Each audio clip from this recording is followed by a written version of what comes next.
तो अगर आप कमजोर दिल के हो तो फिर अब जो मैं आपको दिखाने वाला हूं उसे मत देखना। वैसे यार WWE के कंटेंट को देखने के लिए रेसल चैटर पे आ रहा हो तो भाई क्या ही तुम कमजोर दिल के होगे। तो चलो अब इस बात के लिए पहले तो लाइक कर दो। लेकिन फिन बैलर की ये तस्वीर आप देखो। इस तस्वीर में हमको ये दिखाई दे रहा है कि बहुत बड़ा जो माथे में है ऐसे जो चोट लगने के बाद होता है। हम अपनी मैं उत्तराखंड से बिलोंग करते तो हम इसे गुम बोलते हैं।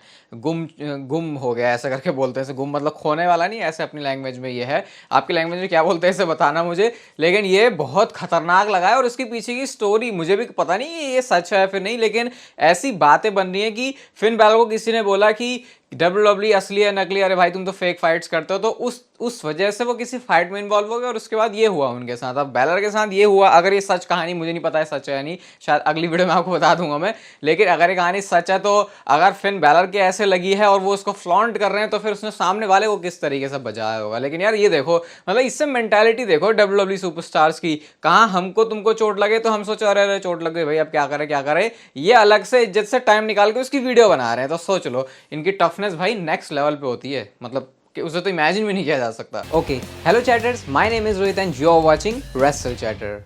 वेलकम है गाइस आपका वॉइस ऑफ रेसलिंग के एक और नए एपिसोड में। और अभी जब मैं इस वीडियो को रिकॉर्ड कर रहा हूँ रेसल मेनिया होने में रह गए हैं सिर्फ 6 दिन। बताना मुझे कैसा महसूस हो रहा है आपको, क्योंकि ये साल का सबसे ज्यादा मस्त टाइम होता है WWE फैंस के लिए, स्पेशल जिस तरीके से इस बार की रेसल मेनिया होने भी वाली है। अब बुकर टी ने आज से 10 साल पहले ही ये बता दिया था कि रॉक रेसल मेनिया 40 में होने वाले हैं। ये किसी डॉक्यूमेंट्री किसी वीडियो का पार्ट है जहां पे रॉक के बारे में बुकर टी ये बोल रहे हैं क्योंकि रॉक के दिलो दिमाग में WWE बसती है तो शायद रेसल मेनिया 40 में वो कंपीट कर सकता है। तो उन्होंने वो जो चीज बोली थी ना रेसलमेनिया 40 में कंपीट कर सकता है, ये कुछ ऐसे ऐसे हम बोलते हैं कि ऐसे रोमन रेंज के बारे में नहीं, ऐसे मजाक करते हुए बोलते हैं कि रोमन रेंज तो रेसलमेनिया 60 तक भी चैंपियन होगा। तो उस तरीके से उन्होंने 40 से नाम ले लिया था। लेकिन भाई देखो वो बात पता नहीं कैसी सच साबित हुई बिल्कुल बुकर टी की। जो रेसलमेनिया 40 है उसका पार्ट होने वाले रॉक, और ना सिर्फ पार्ट होंगे बल्कि शो पर कंपीट भी करने वाले हैं। तो कोइंसिडेंस है, बाकी ऐसा कुछ है नहीं यहाँ पे खास बताने के लिए। जॉन सीना ने अपने इंस्टाग्राम अकाउंट के ऊपर कुछ काम किया है और काम है रोमन रेंज की इस फोटो को पोस्ट करना। और इससे लोग कह रहे हैं कि गोट ने एक्नॉलेज किया है गोट को। और मैं आपको काफी दिनों से बता रहा था कि रोमन रेंज की जो डॉक्यूमेंट्री है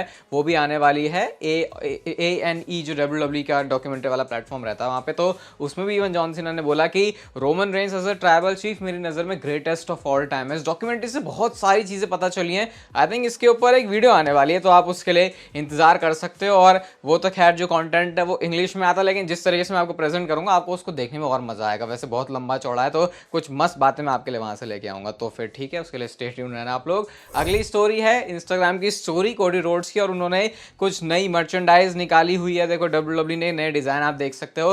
फिनिश द स्टोरी वाला तो उन्होंने लगा ही दिया है। तो क्या रॉ आफ्टर रेसलमेनिया के बाद कोडी रोड्स ने इसी वाली मर्चेंडाइज को पहना होगा? कल की मंडे नाइट रॉ की बात कर लेते हैं भाई। और कल की मंडे नाइट रॉ तो ऐसा शो होने वाला है, इसको मिस कर दिया तो भाई फिर तो समझ लो, मतलब फिर फैन ही क्यों बने WWE के। इतनी ग्रेट हो सकती है कल की मंडे नाइट रॉ। और कोई बहुत इस बार तो बोलूंगा एक्सपेक्टेशन रखो भाई, क्योंकि जो रॉक ने काम किया कोडी रोड्स के साथ, अब रॉ में पता नहीं फिर ये क्या ही करेंगे। तो यहाँ पे जो चारों के चारों सुपरस्टार्स एडवर्टाइज हैं, 13,000 से ऊपर टिकट्स भी बिक चुकी हैं। पूरा जो शो है वो भी सोल्ड आउट हो गया है। और कोडी रोड्स ने इवन इंस्टाग्राम की स्टोरी में एक रिएक्शन भी दिया है जिससे शायद वो बता रहे हैं कि वो मंडे नाइट रॉ में क्या करने वाले हैं। तो उन्होंने सिर्फ लिखा है टुमारो, और टुमारो है रॉ।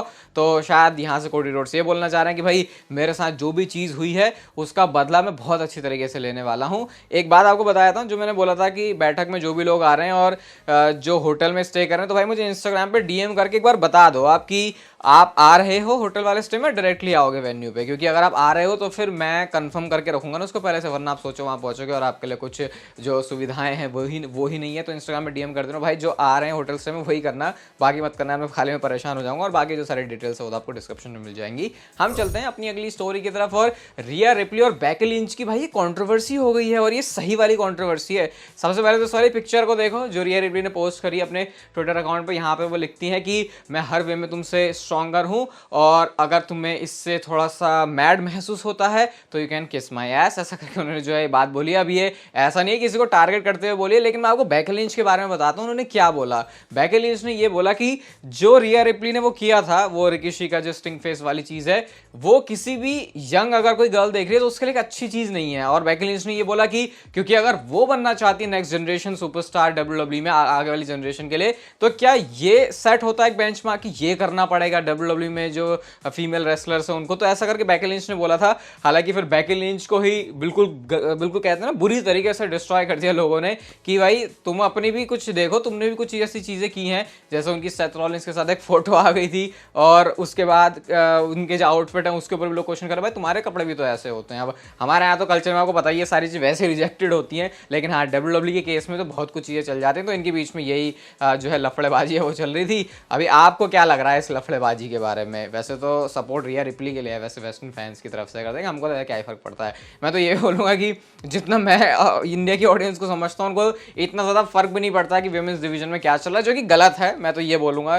कि भाई रेसलिंग देख रहे हो तो हर चीज़ में उतना इन्वेस्टेड होना चाहिए। और अगर आप मुझे कह रहे हो कि भाई आप भी तो नहीं बात करते इतनी ज़्यादा, तो उसके पीछे रीज़न आप ही हो। इंटरेस्ट दिखाओ हर एक चीज़ में भाई। देखो फिर तो उन चीज़ों के बारे में बात करूँगा जिन जिन चीज़ों के बारे में वैसे भी ज़्यादा बात नहीं होती। लेकिन AEW का केस अलग है भाई, वो स्ट्राइक वगैरह और क्लेम वगैरह मार देते हैं, तो उसके लिए थोड़ा सा बच के भी रहना पड़ता है। नेक्स्ट एक ऐसा मैच है जो कि डब्ल्यूडब्ल्यूई ने अब तक अनाउंस तो नहीं किया, लेकिन मेल्जर के अकॉर्डिंग वो मैच होने वाला है फिलाडेल्फिया स्ट्रीट फाइट वाला मैच। और ये डब्ल्यूडब्ल्यूई ऑलरेडी दिखा भी इस तरीके से रही है कि शायद होने वाला रेसलमेनिया के अंदर, तो इसके चांसेस हैं कि मेल्जर चिचा यहाँ पर सही कह रहे होंगे। मैच है Street Profits and Bobby Lashley versus Karrion Kross and Authors of Pain के बीच में। तो कितना एक्साइटिंग होगा है मैं तो नहीं कह रहा भाई रेसलमेनिया जैसे स्टेज में सही में ऐसा मैच देखना चाहता हूँ, लेकिन ठीक है चलो इनको भी शो पर डाल देंगे तो अच्छा रहेगा। Becky Lynch and Seth Rollins, इनकी स्टोरी लाइन और इस स्टोरी लाइन के बारे में जब मुझे मौका मिलता है, आपको पता ही मैंने कभी तो छोड़ा नहीं है इसके बारे में बुराई करने से। और मैं छोड़ो भाई ET के ऊपर आई थी बेकी लिंच और उन्होंने इस इंटरव्यू में ये बोला कि उन्हें खुद ये जो स्टोरी लाइन है बहुत ज्यादा टेरिबल लगी थी। वो इस तरीके से बोल रही थी कि हमारी जो रियल लाइफ रिलेशनशिप है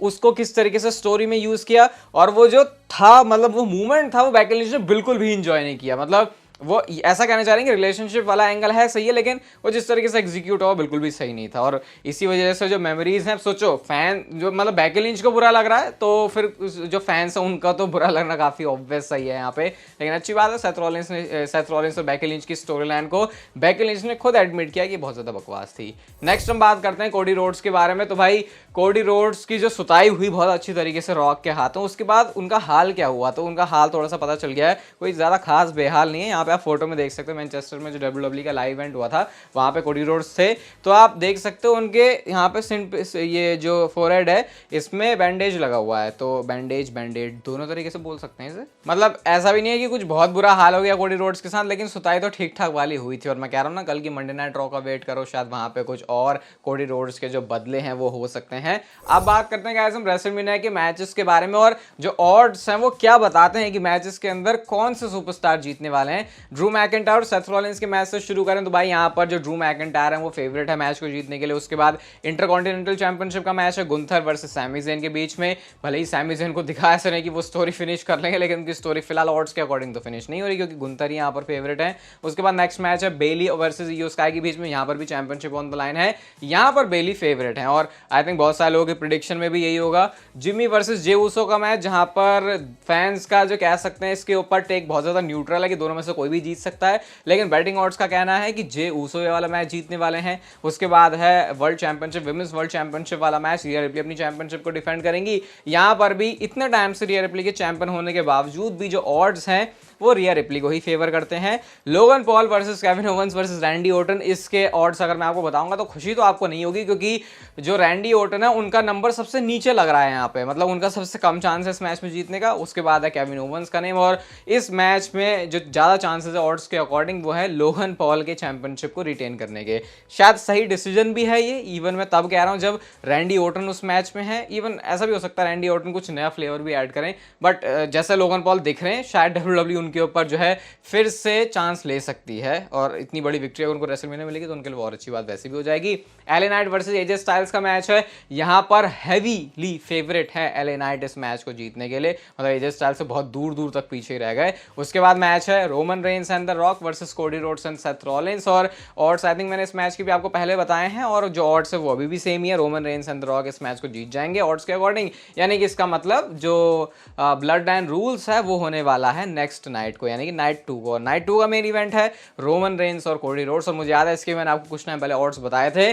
तो ऑड्स का जो सीन सिस्टम है अभी फिलहाल कुछ ऐसा है कि कुछ चेंज नहीं हुआ खास यहाँ पे। Cody Rhodes still heavily favourite है इस मैच को जीतने के लिए, और रोमन रेंस यहाँ पे एक अंडरडॉग है। और ऐसा ज़्यादा बार होता, ये तो पहली बार ही हुआ है कि रोमन रेंस इतना बुरी तरीके से ऑड्स में पिछड़े हुए हों। और जब रोमन रेंस के ऑड्स की बारी आई है वो उनके ट्राइबल चीफ वाले रेन में एक्यूरेट हुए हैं। मुझे याद है क्लैश ऑफ द कैसल में ड्रू और रोमन के ऑड बिल्कुल सेम थे, लेकिन फिर वहाँ पे रोमन रेंस जीत गए थे। लेकिन यहाँ पे तो भाई जो सिचुएशन है वो रोमन रेंस के फिलहाल अगेंस्ट चल रही है। तो क्या इसका मतलब ये है कि हम उस आखिरी हफ्ते में एंटर कर चुके हैं जहाँ पे रोमन रेंस के पास अनडिस्प्यूटेड WWE यूनिवर्सल चैंपियनशिप है। तो हर एक सेकंड, हर एक डे, हर एक मिनट ऐसे सेलिब्रेट करो, क्योंकि शायद हो सकता है रोमन रेंस का as undisputed WWE universal champion, इतने इनके लेजेंडरी रेन का कुछ आखिरी दिन चल रहा। बोलते अच्छा नहीं लग रहा वैसे, लेकिन खैर अच्छा डिसीजन ही WWE लेगी रेसलमेनिया, मुझे पूरी उम्मीद है। ये वीडियो गाइस अगर आपको अच्छी लगी तो उसे लाइक करके जरूर जाना, और तब तक फिर लेते रहो जिंदगी के मजे।